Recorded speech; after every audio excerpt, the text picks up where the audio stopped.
Have you ever been in an interview or led an interview and been bored out of your mind? Most of us are asked the same common interview questions over and over again. Whether you're an interviewer trying to find the perfect candidate or an interviewee trying to find the perfect job, I want to teach you my 10 favorite interview questions to help you reveal someone's true personality, speed read a candidate quickly, and build rapport that lasts.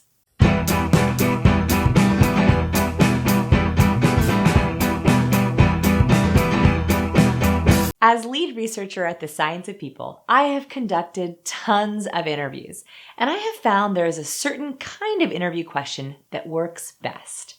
This is an interviewing technique called behavioral interviewing. Behavioral interviewing are questions designed to reveal the true nature of a candidate's personality, motivations, and values, so both the candidate and the interviewer have a more productive interaction. I put together the list of all the following questions from my favorites and curated ones from the real hiring managers, CEOs, and experts in different industries. If you're an interviewer, save these for your next interview. And if you're an interviewee, you might want to practice with these unique questions. Question number 1. What's something that you used to believe but no longer believe?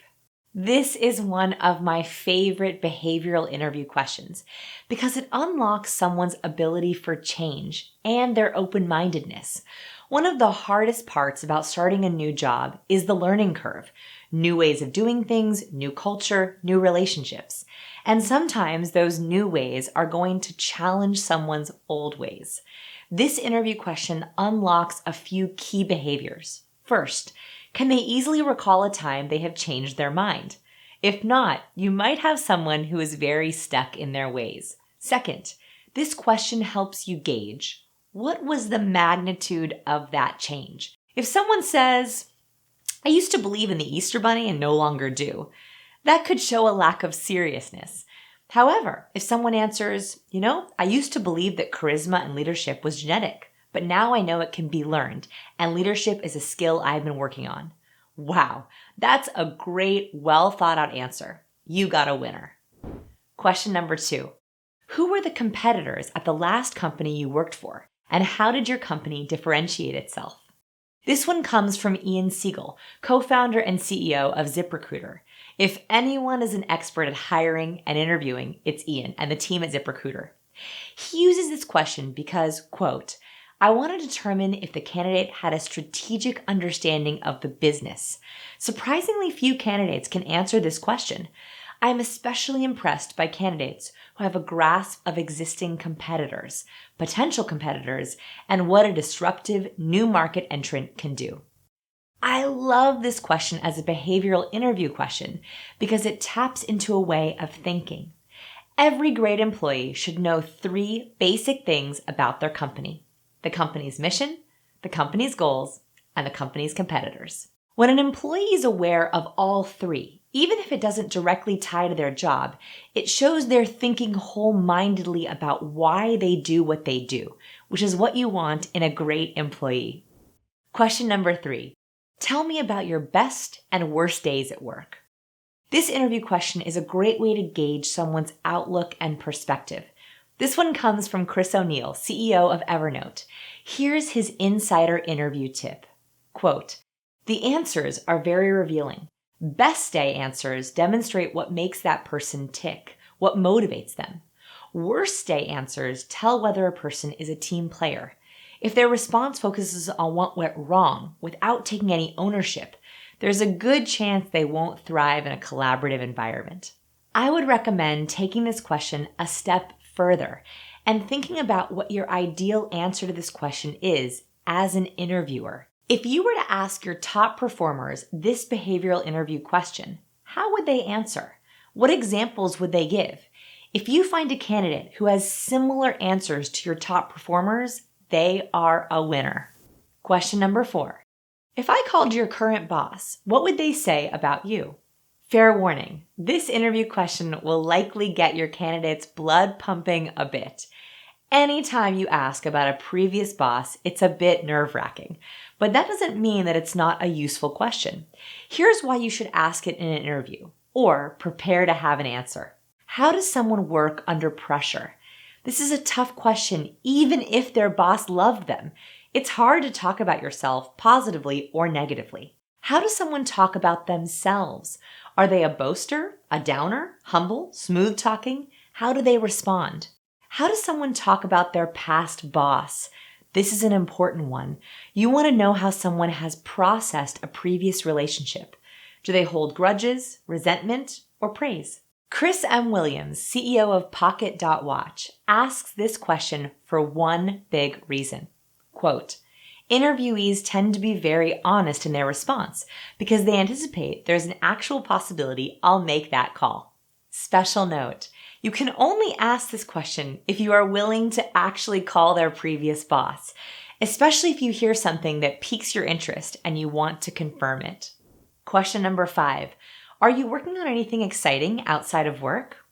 It's important to get a sense of someone's outside of work life, not because this is necessarily relevant to their work experience, but because it can tell you about how someone would be as a cultural fit. And you never know what interesting thing you might find out from this behavioral question. Their answers could potentially tell you a lot. If they can't think of anything, it could indicate poor life balance. If someone is obsessed with work, they might not have time for anything else. Does that work for you culturally? If they say something generic, this could be a lack of creativity, but it also could be nerves. How important is well-roundedness to your company? How important is easy small talk and nerve-free banter? If they have a fascinating or surprising answer, great! You might get a sneak peek into who they really are. How does that fit with your company? Their comfort level with this question will also tell you a lot about how this candidate might socialize with colleagues, which is important for work environment rapport. Question number 6. You have 2 teleportation devices. Where do you place them and why? This gem of an interview question, and an uncommon one at that, comes from David Lorcher, founder and CEO of Curology. Here's why he loves this question. Quote, questions that are open-ended test for critical thinking instead of pure knowledge. One candidate told us they'd place one device in their home and one on the moon because they would want to explore space and make new discoveries. That may translate into someone who displays expansive thinking, is curious, and is hungry to learn. This question might feel irrelevant or silly, and it is a little out of the box, but that's a good thing. How does your candidate do on the spot? How creative can they be? What does their answer tell you about their priorities? This is also a great opportunity to lighten the mood in an interview if you want to give your answer too and have a little laugh. Question number 7. Wait, do you remember all of our names? Oh man, this idea comes from Gil Addo of Rubicon MD, and it is a really interesting test of behavior in the interview. Here's what he advises to do. Quote, we like to have a little fun with our sales candidates while testing their ability to connect with people. We act like the interview is done, then call them back in and have them go over everyone they met, including their names and what they talked about. We end by asking directly, did you get the job? It's a great way to gauge their self-confidence and see if they can hold their own from start to finish in an unpredictable situation. This is intense, but the skills of remembering names, having self-confidence, and quickly memorizing people's details are essential for sales roles. Why not test those abilities right in the interview room? Question number 8. If you didn't have to work, why would you come into the office? This question comes from Gautam Gupta, co-founder and CEO of NatureBox. This is the perfect behavioral interview question because it looks directly at motivations and interest. You can gauge someone's why very quickly. Do they work for the money, the status, the appreciation? In my book, Captivate, I present research that argues each of us has a primary value. Primary value is the underlying motivation that drives a person's decisions, actions, and desires. It's incredibly important to know this about potential employees. It explains their behavior and helps you keep them motivated. Here's what Gupta has to say. Quote, I try to understand the person's motivations and interests. I also try to understand where they want to take their career and how NatureBox fits within that path. Lastly, I'm looking to gauge their intellectual curiosity. Again, think of your ideal answer to this question. What do you hope will drive your potential employees? What are you looking for in a hire? Question number 9. Describe the last significant conflict you had at work and how you handled it. No one likes conflict, but it happens. How will your candidate deal with it? History is your greatest help. This question will tell you a little bit about how they view conflict and how they might handle it. You're also looking for an honest, specific answer. Watch out for any lying red flags. This question comes from Kent Porter. Here's why he likes it, and you should use it too.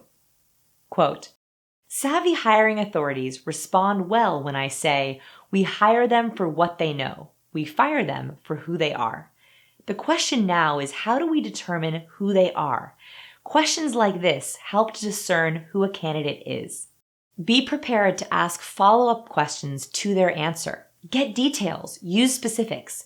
The more you know about how they handled the past, the more you'll know about how they might handle the future. Question number 10. Is there something I didn't ask that I should have asked you? I like to give candidates an opportunity to showcase a special talent, need, or request. If your interview is too carefully choreographed, you will not give a candidate space to share something important. This is a chance for them to shine, and they should take it. If they say that everything was covered, you might wonder how prepared they were, or if they want to go above and beyond. If they overshare here, that could tell you something as well. Bottom line, every answer is a behavioral clue. Listen closely to your candidate's answers and watch how they answer. Research shows that nonverbal is a minimum of 60% of our communication. Even if someone has a perfectly scripted answer, pay attention to their body language, their tone of voice, their nervous gestures. Behavior is both words, actions, and signals. Take them all in. Master these questions and you will have a great interview.